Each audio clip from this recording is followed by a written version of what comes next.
Schulte Sweeties YouTube channel. My name is Stephanie and I'm a mom of 3 girls ages 11, 7, and 4, and we've been homeschooling for 6 years now. Well, this will be our 6th year at least. Today I have been doing a collab with Annalisa at Creative Curious Learning and Living, and our collab is we're working together and talking about cleaning up our homeschool room. I don't know if you're like me, but it doesn't stay clean very often.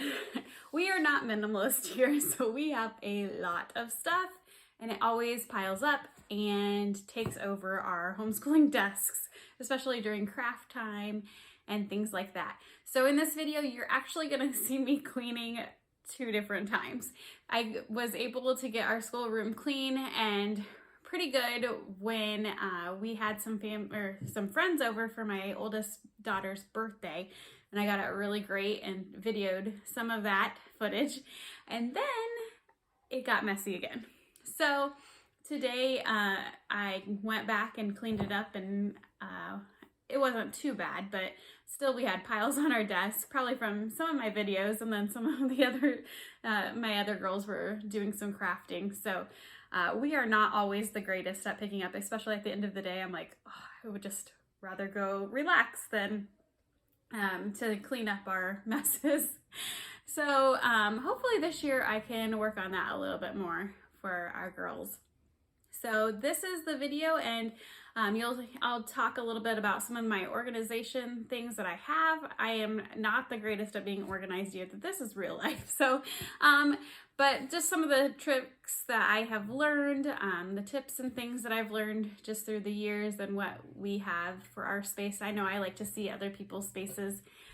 We have a somewhat dedicated space for our homeschooling, and it is actually connected into a bigger room where all their toys are. So sometimes the toys come into our dedicated homeschool room. So I hope you enjoy this video, and give it a thumbs up and a like, and comment below with some tricks that you have learned for your homeschool room. Well, I told you this would be real life videos. So here is our section where we have our homeschool room. This is our bookshelf where I have lots of papers, and our chairs are out. All of our desks are full. We constantly have to move things. Things are just out of the shelves and sticking out of our containers. It is a big, huge mess. And I feel like, I don't know if I'm the only one, but whenever I have a huge mess like this, I just want to procrastinate and not do the work that I need to do. So this is what I am going to be undertaking during this video. It did not take me just a few minutes, it took me days. So this is our big mess of a schoolroom.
here are some of the things that I got for organizing our schoolroom. This is a green bin that I got.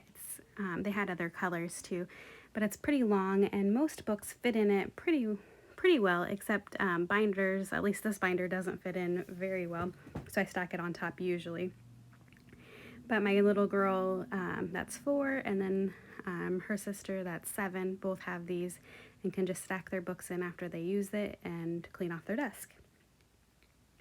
Then I also got this, I think it's a dish stacker or like something for plates to stand up in the kitchen, but I got it at the Dollar Tree as well. And I can stack papers in it. There's 4 different sections. I can stack papers and their books.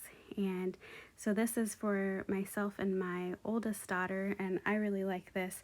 Although my oldest daughter doesn't usually sit in her desk downstairs, she has a desk upstairs in her room as well.